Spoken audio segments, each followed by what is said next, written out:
ये सदन यहाँ बैठे हुए सांसदों की जागीर नहीं है, ये इस देश की अमानत है। यहाँ बैठे हम सब इस देश की जनता, इस देश के युवाओं, बुजुर्गों, गरीबों, अमीरों और सब धर्मों, सब वर्गों के देशवासियों के सेवक हैं। हम उनके प्रतिनिधि हैं और ये सत्ता हमें उन्होंने ही दी है। इस देश का संविधान हमारी सर आंखों पे, इस देश का लोकतंत्र सर्वोपरि है, इसे ध्वस्त करना पाप है। यह करोड़ों जनता हमसे सिर्फ एक चीज मांगती है, जवाबदेही।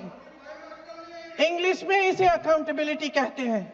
हमें सत्ता देकर, हमें यहां तक लाकर सिर्फ उसकी ये गुहार है कि जो हम करें उसकी भलाई के लिए करें, और अगर उनके साथ अन्याय हो तो हम उनके प्रति जवाबदेह बने और उन्हें न्याय दिलवाएं।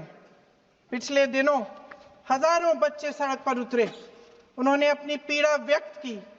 गांधी जी के दिखाए हुए रास्ते पर अहिंसा और सत्य को अपने दिलों में रखते हुए गाते, मुस्कुराते हुए शांतिपूर्वक प्रदर्शन किया। लोकतंत्र के सबसे पवित्र सिद्धांत के तहत उन्होंने अपनी आवाज उठाने का अधिकार कायम किया।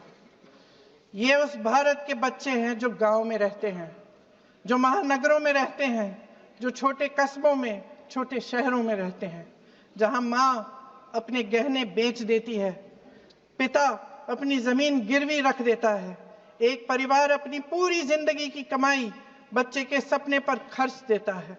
और अब उन्हीं बच्चों को लगने लगा है कि आज इस देश में मेहनत से ज्यादा बेईमानी मायने रखती है, मेरिट से ज्यादा पैसा मायने रखता है। तब सिर्फ एक छात्र नहीं हारता, उम्मीद हारती है। इन परेशान बच्चों ने अपनी उम्मीदें आपसे साझा की। उनकी मांगे क्या थी? कि पेपर लीक करके उनके साथ जो बार बार अन्याय किया जा रहा है उस पर कार्रवाई की जाए, कि जो सिस्टम उनके भविष्य को कुचल रहा है उसे सुधारा जाए, कि जो माफिया उन्हें घेरे हुए है उसे हटाया जाए, कि जिस मंत्री के कार्यकाल में यह सब हुआ वह इस्तीफा दे, कि उन पर बर्बरता करने वालों पर कार्रवाई की जाए और उसके लिए माफी मांगी जाए। बस यही उनकी मांग थी ना, कि जो शिक्षा और स्वतंत्र अभिव्यक्ति का अधिकार उन्हें संविधान ने दिया है उसे कायम रखा जाए।